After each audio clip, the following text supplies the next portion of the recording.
ಕಲೆಗೆ ನೀವ್ ಇಷ್ಟಪಡೋದಕ್ಕಿಂತ ಕಲೆ ನಿಮ್ಮನ್ನ ಇಷ್ಟಪಡ್ತಿದೆ ಅಂತಾನೆ ಹೇಳ್ಬೋದು. ದೊಡ್ಡ ದೊಡ್ಡ ಮಾತು. ಅದಕ್ಕೆ ತಾಯಿ ಸರಸ್ವತಿಯ ಆಶೀರ್ವಾದ ಇರಬೇಕು, ಗುರು ಹಿರಿಯರ ಆಶೀರ್ವಾದ ಇರಬೇಕು, ಅದಿದೆ ಅಂತ ನಾನು ಅಂದ್ಕೊಳ್ತೀನಿ. ಬಿಕಾಸ್ ಯಾಕಂತಂದ್ರೆ ಯಾರೇ ಆಗ್ಲಿ, ಈವನ್ ನಾವೇ ಆಗಿರ್ಬೋದು, ಒಂದು ಪ್ರೊಫೆಷನ್ ಚೂಸ್ ಮಾಡ್ಬೇಕು ಅಂದ್ರೆ ಎರಡೆರಡ್ ಒಂದ್ರ ಮೇಲೆ ಡಿಪೆಂಡ್ ಆಗಲ್ಲ ಅಂತ ಎರಡೆರಡ್ ಮಾಡಕ್ ಹೋಗ್ತೀವಿ. ಅದೇನಾಗುತ್ತೆ, ಎರಡ್ ದೋಣಿ ಮೇಲೆ ಕಾಲಿಟ್ರೆ ಎಲ್ಲಿ ನಿಜ. ಮುಳುಗೋಗ್ಬಿಡುತ್ತೋ ಆಗುತ್ತೆ. ಬಟ್ ಹೌದು. ನೀವು ಆತರ ಅಂತಲ್ಲ, ಎಲ್ಲಾ ರಂಗಗಳಲ್ಲೂ ಇದ್ದೀರಾ. ಇಲ್ಲ, ಇದು So- ಒಂದಕ್ಕೊಂದು ನೋಡಿ. ಇವಾಗ ಶಾಸ್ತ್ರೀಯ ನೃತ್ಯ ಕಲಾವಿದ ಆಗಿದ್ರಿಂದ ನನಗೆ ಆಕ್ಟಿಂಗ್ ಬಹಳ ಸುಲಭ ಆಯ್ತು. Okay. ಅದೆರಡು ಪಕ್ಕದಲ್ಲೇ ಇದೆ. ಎಲ್ಲ ತಾಯಿ ಸರಸ್ವತಿಗೆ ಸೇರಿದಂತ ವಿದ್ಯೆಗಳು. ನಾನು ಚಲನಚಿತ್ರದಲ್ಲಿ ಅಥವಾ ಕಿರುತೆರೆಯಲ್ಲಿ ನಾನು ನಟಿಸ್ತೀನಿ ಅಂತ ಯಾವತ್ತಿಗೂ ಅಂದ್ಕೊಂಡಿರ್ಲಿಲ್ಲ. ಭರತನಾಟ್ಯ ಕಲಾವಿದೆ ಆಗಿದ್ದೆ ಅಷ್ಟೇ ನಾನು.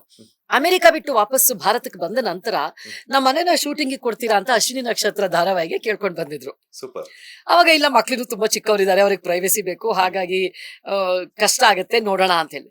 ಹೀಗೆ ವಾಪಸ್ ಹೋಗ್ಬೇಕಾದ್ರೆ ಅವರು ತಿರುಗಿ ನೋಡ್ಬಿಟ್ಟು, ಮೇಡಮ್ ನಿಮ್ಗೆ ಆಕ್ಟಿಂಗ್ ಅಲ್ಲಿ ಇಂಟ್ರೆಸ್ಟ್ ಇದೆಯಾ, ನೀವ್ ಯಾಕೆ ಆಕ್ಟ್ ಮಾಡಬಾರ್ದು ಅಂತ ಕೇಳಿದ್ರು. ನಾನಿಲ್ಲ, ಆ ಬಗ್ಗೆ ನಾನು ಯಾವತ್ತೂ ಯೋಚನೆ ಮಾಡಿಲ್ಲ, ಸೊ ಹಾಗಾಗಿ ಇಲ್ಲ ಅನ್ಸುತ್ತೆ ಅಂತ. ಅವ್ರಿಗೆ ಹೀಗೆ ಹೋಗಿ ಅರ್ಧ ಗಂಟೆಗೆ ನನ್ ಕಾಲ್ ಬಂತು, ಪ್ರೊಡ್ಯೂಸರ್ ಮತ್ತೆ ಡೈರೆಕ್ಟರ್ ಇಂದ. ಈ ರೀತಿಯಾಗಿ ಚಾನೆಲ್ ಇಂದ ನಿಮ್ಮ ಹೆಸರನ್ನ ಸಜೆಸ್ಟ್ ಮಾಡಿದ್ದಾರೆ, ತಾವು ಬರಬಹುದಾ ಅಂತ. ಆಮೇಲೆ ಗೊತ್ತಾಯ್ತು ಅವ್ರು ಏನಕ್ಕೆ ಕರ್ಸಿದ್ದಾರೆ ಅಂತ ಅಂದ್ರೆ, ಇವರು 17 ವರ್ಷ ಅಮೆರಿಕಾದಲ್ಲಿ ಇದ್ದು ಬಂದಿದ್ದಾರೆ. ಕನ್ನಡ ಉಚ್ಚಾರಣೆಯಲ್ಲಿ ಸ್ಪಷ್ಟತೆ ಇಲ್ಲದೆ ಇರಬಹುದು, ಅಥವಾ ಕನ್ನಡನೇ ಮರ್ತು ಹೋಗಿರ್ಬೋದು ಇವ್ರಿಗೆ ಅನ್ನೋ ಪಾಪ ಒಂದ್ ಸಂಶಯದಲ್ಲಿ ಕರ್ಸಿದ್ದಾರೆ. ಈಗ ಯಾರಿಗೆ ಆದ್ರೂನು 17 ವರ್ಷ ಅಮೆರಿಕಾದಲ್ಲಿ ಇದ್ದು ಬಂದಿದ್ರೆ ಅಂದ್ರೆ ಆ ಸಂಶಯ ಬಂದೇ ಬರುತ್ತೆ. ಹಳ್ಳಿಲಿರೋರು ಬೆಂಗಳೂರಿಗೆ ಬಂದ್ರೆ 2 ತಿಂಗಳಲ್ಲಿ ಅವ್ರ ಭಾಷೆ ಬದಲಾಗಿ ಹೋಗ್ಬಿಟ್ಟಿರುತ್ತೆ. ಸೊ ಹಾಗಾಗಿ ಅವ್ರಿಗೆ ಪಾಪ ಸಂಶಯದಲ್ಲಿ ಕರೆದು ಬಿಟ್ಟು ಒಂದು ಪೇಜ್ ಅಷ್ಟು ಡೈಲಾಗ್ ಕೊಟ್ರು, ಇದನ್ನ ಪ್ರಾಕ್ಟೀಸ್ ಮಾಡ್ಕೊಂಡು ಹೇಳಕ್ಕಾಗತ್ತಾ ಅಂತ.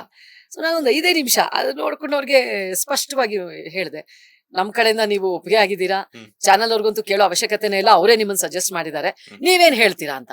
ನಾನು ಇದ್ಯಾಕೋ ಇದೆಲ್ಲ ಇಷ್ಟು ಬೇಗ ನಡೀತಾ ಇದೆಯಲ್ಲಪ್ಪ. ನಮ್ಮ ಮನೆಯವರು ನನ್ ಜೊತೆ ಇದ್ರು, ಇದ್ಯಾಕೋ ಎಲ್ಲ ತುಂಬಾ ಬೇಗ ಹೋಗ್ತಾ ಇರೋಂಗ್ ಅನ್ಸುತ್ತೆ ನನಗೆ, ಒಂಚೂರು ಸಮಯ ಬೇಕು ಯೋಚನೆ ಮಾಡಕ್ಕೆ, ಆಮೇಲೆ ಮಕ್ಳ ಜೊತೆ ಮಾತಾಡ್ಬೇಕು, ನನ್ನ ಗಂಡನ ಜೊತೆ ಮಾತಾಡ್ಬೇಕು, ಸ್ವಲ್ಪ ಸಮಯ ಕೊಡಿ ಅಂತ.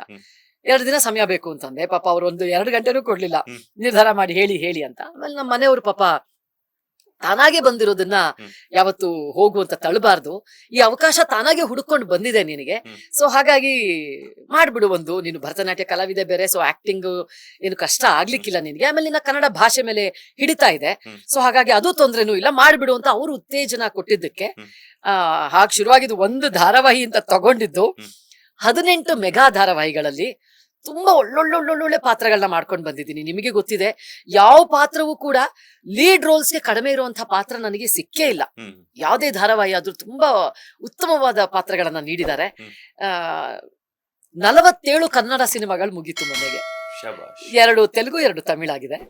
ಸೊ ಹಾಗಾಗಿ ಆ ಜರ್ನಿ ಅನ್ನೋದು, ನೀವ್ ಹೇಳಿದ್ರಲ್ಲ, ಯಾವ್ದು ನಾನು ಪ್ಲಾನ್ ಮಾಡಲ್ಲ, ಅದು ಹಾಗೆ ಒಂದು ವಿಧಿ ಅಥವಾ ದೇವ್ರು ಏನೋ ನಮ್ಗೆ ಅಂತ ಬರ್ದಿರ್ತಾರೆ ಅನ್ಸುತ್ತೆ, ನಡ್ಕೊಂಡು ಹೋದಾಗೆ ಹೋಗೋದು ಅಷ್ಟೇ.